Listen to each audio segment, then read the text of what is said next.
Well, here we are finally. AH Fabrications. Let's go and pick up my new tank.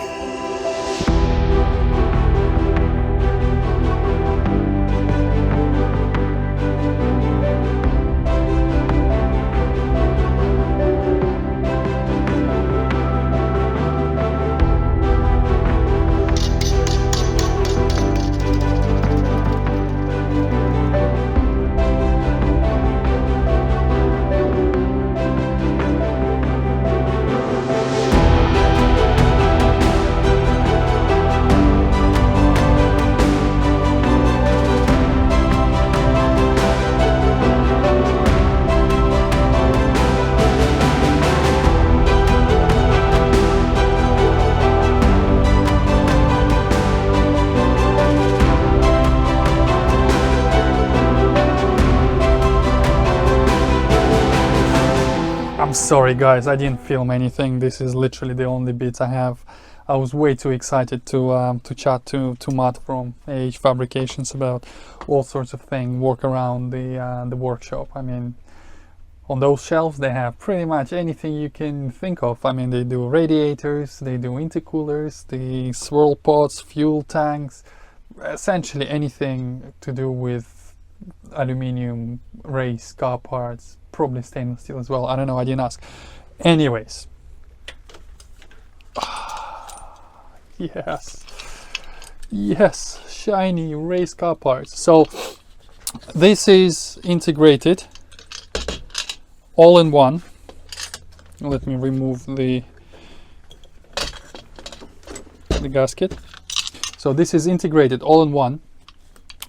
1.5 or maybe 1 liter, I'm not 100% sure, swirl pot, 0.44 pump, a filter and a lift pump, all in one unit.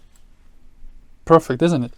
So the noise is kept to a minimum because everything is inside the tank, and also it's nice and compact. It's lighter because it's smaller and compact, obviously. And check this out. So this is how the tank is going to sit inside the car. So we have our old lines. We're obviously removing these two because those lines are for the original tank, return and whatever. So we only need these two, feed and return. We might need to extend one, but let me show you how this thing fits inside. It will fit like that. It's a bit tight with rubber hoses, so you need two hands to fit it, but you see the idea. Also, the filler is on the side, so I'll make a new aluminium pipe that runs into the original spot, and we have a very nice Newton filler cap. So what I need to do right now, we need to make a box for this thing to sit inside. I'm thinking naturally carbon fiber, so it will just sit inside the box and then we'll have a cover. So let me not bore you much longer with any explanation what I'm doing, so let's get cracking. The next morning. So we need to make a box that will house the fuel tank in place. I reckon it's going to be a fairly simple task. What I'm planning to do is to cut an oval shape for the razor where the thing attaches. I can't remember the name, lost the word. So this basically can go low because the idea is that it's going to be sitting flat with the floor. So the new cover will literally sit on the top. So we need to make a box which sits around. So we will sink this whole thing down, and then it's a very simple shape box. So we have some plywood left over, and we'll literally make a plywood box out of it, and we're gonna leave 3 mil thickness. We're gonna use this as a spacer because I bought some neoprene, self-adhesive neoprene backing, so the whole box on the inside will be lined with neoprene. A, it will protect it, B, reduce the noise, C, heat, I don't know, just that's what I'm gonna use. So let's make the box.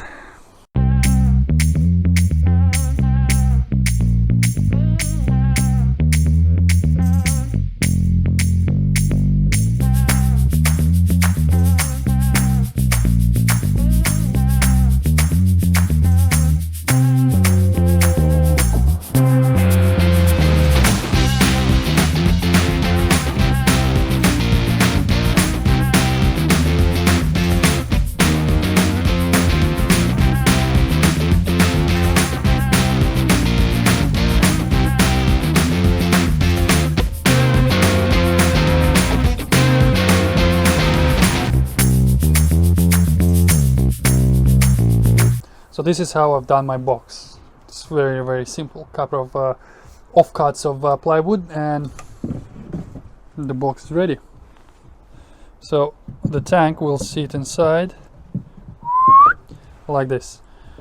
There will be a neoprene backing all the way around and underneath, and it will be held in place in the car, in the chassis, by having a flange on both sides, and then I'm gonna run little support tubes that will weld onto the chassis, and then this box will be permanently in place inside the chassis. Well, not this box, but the box I'm gonna make from my favorite now material, carbon Kevlar from Easy Composites. Jesus, so addicted. Anything can be done with it, honestly, and it's so easy. Just go to Easy Composites, pick your, they have like trial test kits or something like that for like 30-40 pounds.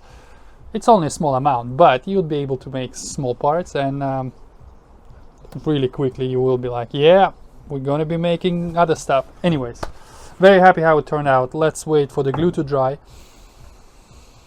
and then we can apply some filler, the usual, then paint it and get it ready to lay some composites.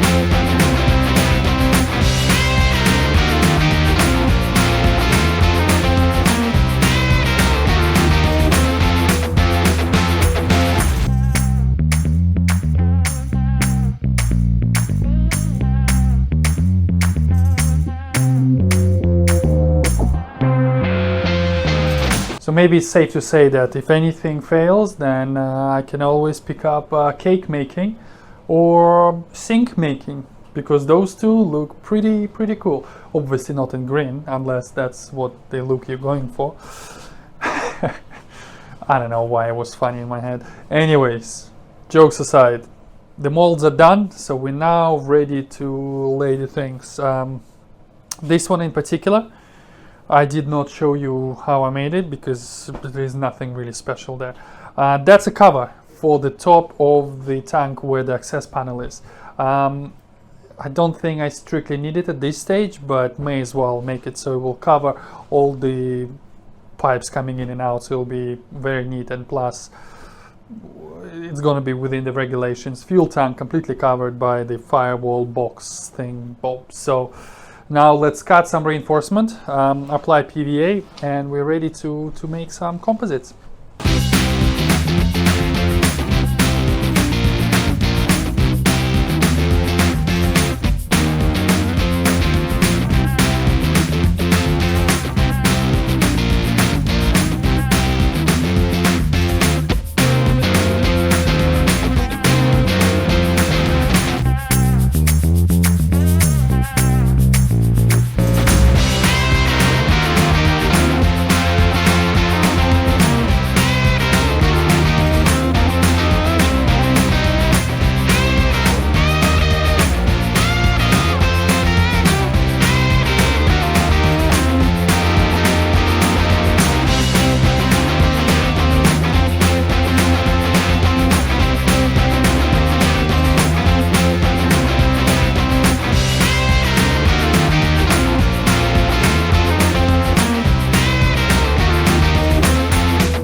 Hours later. So that's how the box sits inside.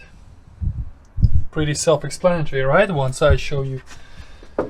Yeah, so very simple. The solution, how to hold them in place. 2 bars, one across here underneath this flange. I reinforced it with extra carbon in there. One going in there and one going right under here. So this thing will literally sit on top, bolted in few places. So that's it. That's a box. Cut that rod out, weld it together, and I think I'll just show you next when it's all done. I'm not going to show you how to weld it in place. trivial. So Moments later.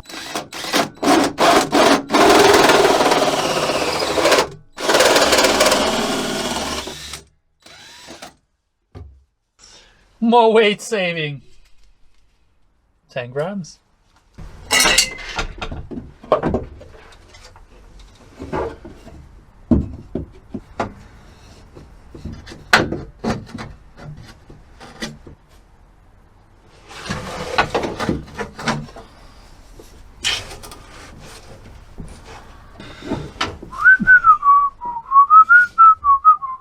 So something like this, and then either a pie cut, because I don't think, yeah, I reckon just a pie, just a 3, whatever.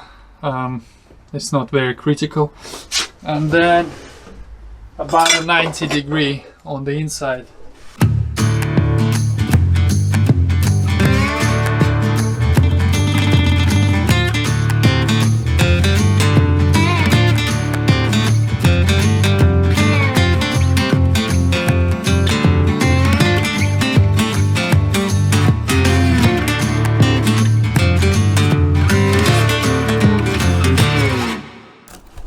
We need to cover the fuel tank with a panel, with a floor. This is my original floor, aluminium. It was definitely lighter than steel, but now, naturally, carbon. Actually, you know what? Let's wait, let's see what, granted there is a cutout, but it will give us an indication. Wow, that's actually quite heavy. 1.1 kilos. Huh. 1.1 kilos. I am actually surprised. I really thought it was going to be much less. Never mind. Let's have a look what this one is.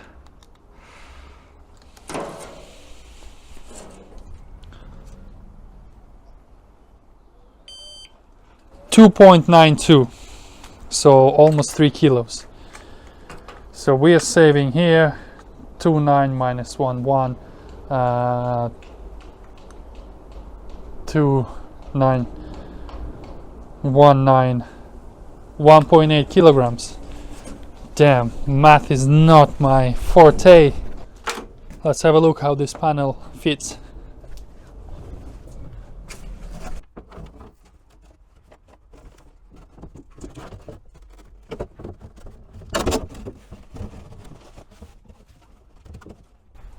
Ta-da! Don't you love carbon Kevlar? I think it fits good. I think it fits good. A little bit more trimming here. One thing I've learned from years of building race cars: you can always remove more material, but you can't always put it back. So whenever I cut something, whenever I do something, I always leave couple of mil, sometimes a bit more, just so I can trim it, because you can trim it a lot easier with flap wheel, sanding wheel, file, anything. If you cut a bit too short, you'll be like, oh, fuck. Anyways, very happy how this is looking. Let's trim it, and now we need to put the fuel tank in. The fuel, not fuel tank, the fuel pump with the swirl pod. Fuel sender, run all the lines, connect it all, so then we're done with the fueling system. Yeah, beautiful, all assembled. We have a video fuel sender. Inside we have a high pressure pump, my old one. Then we have a lift pump. We have a 1.5 liter swirl pod, a vent, return and feed, and 2 wires. Simple, what you need. But the important thing is, how much weight have we saved with this one? Would you like to go into the comments and write something maybe? If you don't, I'm gonna reveal it right now. So this tank, completely assembled with everything, all the pumps, swirl pod and everything, 7.1 kilograms. Fortunately, I already sold my old swirl pot, so I can't really weigh it, but we can weigh the original tank. I bet it's more than 7.1.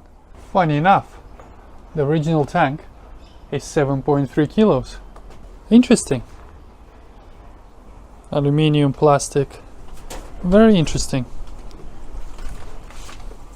So you basically saved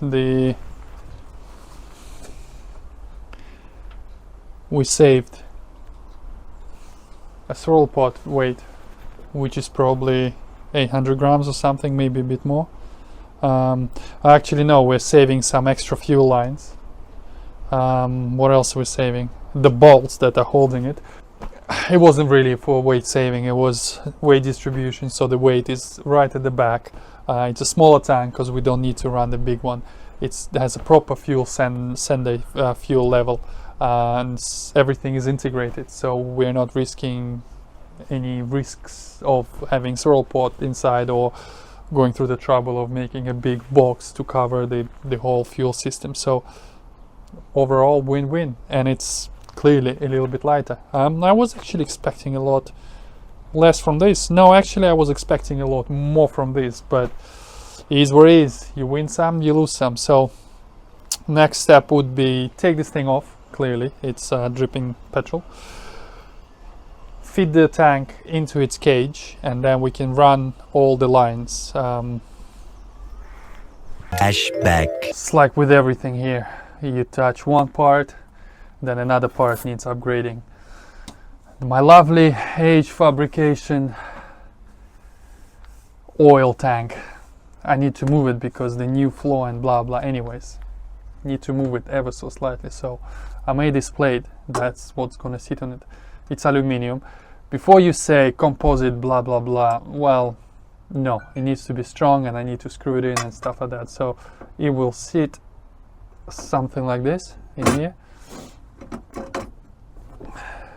Quite neat, I like it. Obviously little racing holes for weight saving. So this thing sit on top, but now we need to weld little tabs on one corner. Here we put rev nuts, but here we need to put little metal tabs like that, because then we can make a thread in them, so bolt both things through into this thing. So let's get into a bit of welding.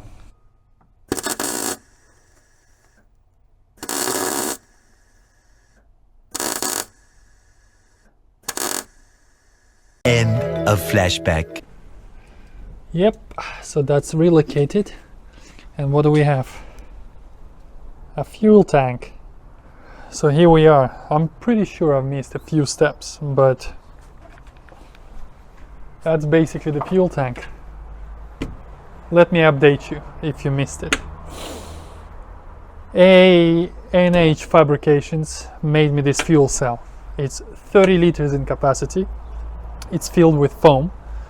It has internal dual pumps, so lift pump and a high pressure pump. The pump is 044 Bosch. It's not Bosch, it's the analog, but the same size. It has internal 1.5 liters, or maybe 1 liter, I can't remember exactly, swirl pot, and a filter. Also we have video fuel sender for level fuels level, because I always struggled with my previous one. And essentially all we have is a feed line and return line, vent to air, 2 wires for the pumps. All we need to do is plumb it in. I'm still waiting for one of the N6 straight couplers like this, because the original lines, they're quite short, and I really don't want to run extra lines. So I know it's not ideal, but it should be alright. I mean, should be okay. And we made a box, as you've seen. So the box is carbon Kevlar. Inside I put neoprene 3mm backing, just so the tank, it doesn't sort of touch the side, so it's on soft, so it's extremely sort of tight in there. It's not going anywhere. And the way it's going to be, well, the way it's attached to the chassis, we have two tubes running across.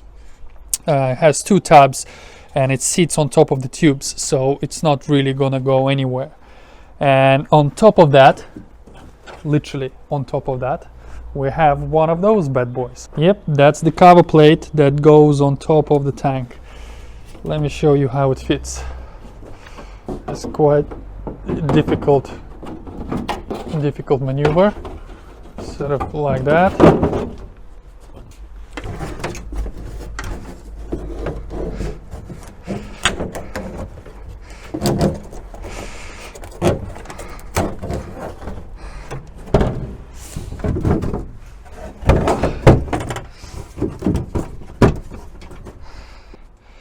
As you can see, it fits in place of my old floor. It's essentially the same dimensions and everything, but it's a lot lighter. This, you may say, what's gonna happen, Rusky? This needs to be covered. Well, say no more. This is gonna be covered by a little thingy bob like that. Well, protected. What about this, you say? Well, ta-da! I know it's not pretty. I know. It was so difficult to make the compounds, and I was just like, whatever. I mean, the car is not really a looker anyways. It's not a show car. I might paint it black just because I really don't like this. I mean, that looks so amateurish, doesn't it? I mean, I'm an amateur. I literally can use two hands to count the amount of parts I made, so yeah, I'm not a professional. I might paint it black just so it's a bit neater. And it bolts straight through the floor, through the plan, so all the bolts are holding the tank to it and through it to the bars, if it makes sense. And also all the way around we have rev nuts, and it's gonna have little M6 bolts, and we're gonna put sealant all the way around. So, if you ask me, that is looking quite purposeful, doesn't it? The whole idea was, I know, like I said before, it's not really a weight saving. The idea was that I want to have a different type of exhaust in there, because right now I'm running dual silencers in the center and there is a cutout and a flat floor. I want 100% flat floor, so in order to achieve that I need to run only single pipe in the center, and then I'll have two silencers in there where the tank was. And it was always a concern, because I have one of the silencers, it's a small one, and it's right next to the old tank, and it was always a concern that it might melt the tank or something might happen. So now we don't have that tank, and that's why we moved this one even further out, because all the weight is at the front, as you know, front wheel drive car. But on this one we moved it to the back, so hopefully it will balance itself out. And as you can see, it's a bit above the beam, and the diffuser will go right underneath and will protect it from all the corners. So yeah, guys, thank you very much for watching. We have fuel. I still need to plumb it and wire it, but that's for another job, as in another video. Maybe it's only small, but essentially the whole thing is there. Just need to bolt it and seal it, and yeah, on to another job. So don't forget to subscribe, click like, and I'll see you in the next one, guys. Bye.